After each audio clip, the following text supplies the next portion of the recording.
अब इस वीडियो में हम देखते हैं कि वेब ब्राउजर क्या होता है, वेब सर्वर क्या होता है। इससे पहले वाले वीडियोस में हमने नाम सुने थे कि वेब ब्राउजर एक चीज होती है, वेब सर्वर एक चीज होती है, पर ये असली में होते क्या है, इनका काम क्या होता है, ये रिक्वेस्ट कैसे क्या भेजते हैं एक दूसरे के पास में, रिस्पॉन्स कैसे भेजते हैं, इन सभी चीजों के बारे में आज हम देखेंगे कि ये होते क्या है। तो सबसे पहले वेब ब्राउजर और वेब सर्वर, इन्हें बोलते हैं एक और नाम से क्लाइंट एंड सर्वर।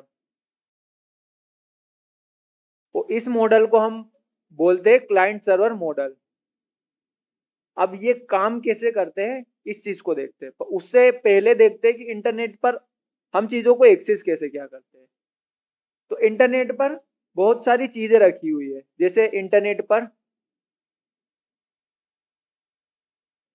पर जैसे वेब पेजेस रखे हुए हैं, वहां पर वेब एप्स रखे हुए हैं,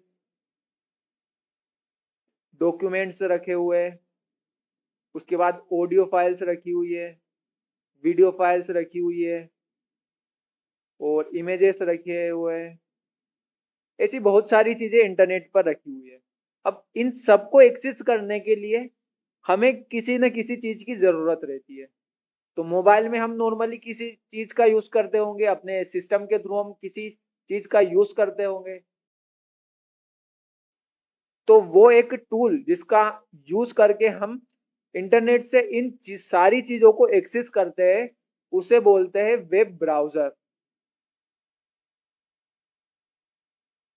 वेब ब्राउजर के थ्रू ही हम इंटरनेट पर रखी हुई सारी चीजों को एक्सेस करते हैं। अब वेब ब्राउजर के एग्जाम्पल कौन कौन से ले सकते हैं? तो वेब ब्राउजर के बहुत सारे एग्जाम्पल है, जैसे गूगल क्रोम हो गया, उसके अलावा सफारी हो गया, इसके अलावा ओपेरा हो गया, मोजिला फायरफॉक्स हो गया, माइक्रोसॉफ्ट का बिंग, माइक्रोसॉफ्ट एज हो गया, इसके अलावा ब्रेव हो गया। ऐसे बहुत सारे वेब ब्राउजर्स है।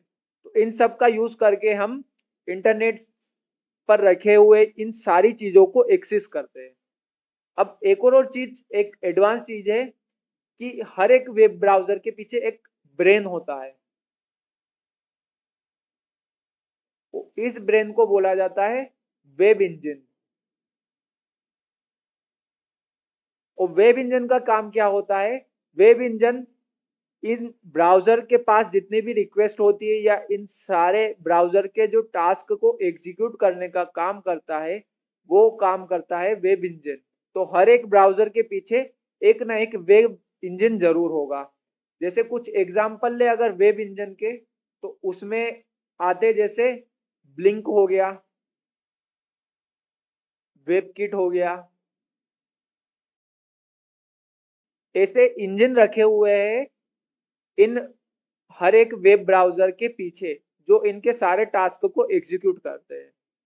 अब एक और एग्जांपल देखें कि ब्रेव, जो ब्रेव ब्राउजर है वो एक वेब 3 पर बना हुआ ब्राउजर है, जिसमें अलग टेक्नोलॉजी का यूज हुआ कंपेयर टू इन सारे ब्राउजर, जैसे क्रोम, सफारी, ओपेरा। ये सारे पुराने ब्राउजर है जो ओल्ड टेक्नोलॉजी से मिलकर बने हुए हैं, पर ब्रेव ब्राउजर एक न्यू ब्राउजर है जो वेब 3 पर बना हुआ है। अब देखते हैं कि सर्वर क्या होता है। जब वेब ब्राउजर के थ्रू हम रिक्वेस्ट भेजते हैं, तो कोई यूजर वहां पर रिक्वेस्ट भेजता है कि मुझे ये डॉक्यूमेंट दे दिया जाए या इस वेबसाइट से रिलेटेड डेटा दे दिया जाए। तो अब देखते हैं कि वेब सर्वर क्या होता है। वेब सर्वर भी एक तरह का कंप्यूटर ही होता है। और वेब सर्वर का काम क्या होता है कि ये 24/7 एक्टिव रहता है, मतलब इसे बंद नहीं करते, ये हमेशा एक्टिव रहता है।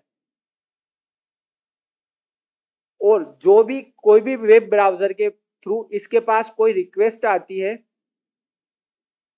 तो उस रिक्वेस्ट से रिलेटेड इसे रिस्पॉन्स वापस भेजना रहता है। उस रिक्वेस्ट में क्या चीज मांगी है वेब ब्राउजर ने, उससे रिलेटेड रिस्पॉन्स भेजता है वेब सर्वर। तो वेब सर्वर का कुछ भी बस इतना ही काम होता है कि जो भी उसके पास रिक्वेस्ट आए, उस रिक्वेस्ट को फुलफिल करना है।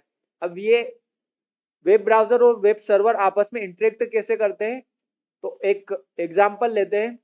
जैसे कि ये रहा क्लाइंट का कंप्यूटर,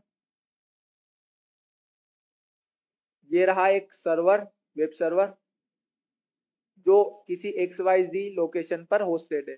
तो उसका कुछ ना कुछ IP एड्रेस होगा जिसके थ्रू ही उसे एक्सेस किया जाएगा। तो ये हो गया क्लाइंट और ये रहा सर्वर।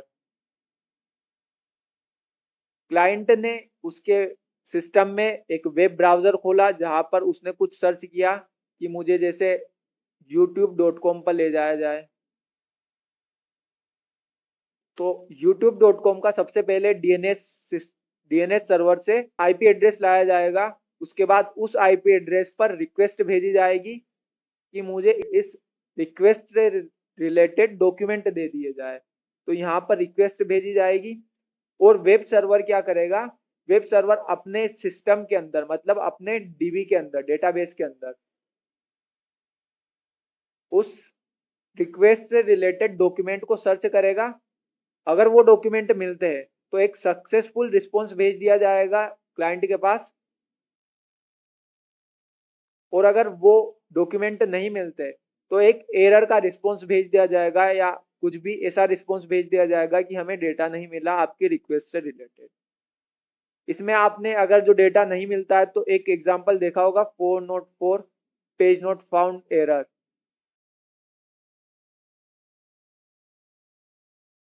ये स्टेटस कोड तभी आता है, मतलब ये रिस्पॉन्स तभी आता है जब ऐसी कोई रिक्वेस्ट भेजी जाती है जिससे रिलेटेड रिस्पॉन्स सर्वर के पास नहीं होता है। तब उस टाइम पर सर्वर 404 पेज नॉट फाउंड का एरर देता है। अब रिक्वेस्ट जो होती है वो मेजरली 4 टाइप की हो सकती है। सबसे पहली रिक्वेस्ट होती है पोस्ट। पोस्ट रिक्वेस्ट में क्या होता है, जब कोई क्लाइंट सर्वर पर डेटा भेजता है कि ये डेटा आप सेव कर लो, तो सेव करने के लिए जो रिक्वेस्ट भेजी जाती है वो पोस्ट होती है।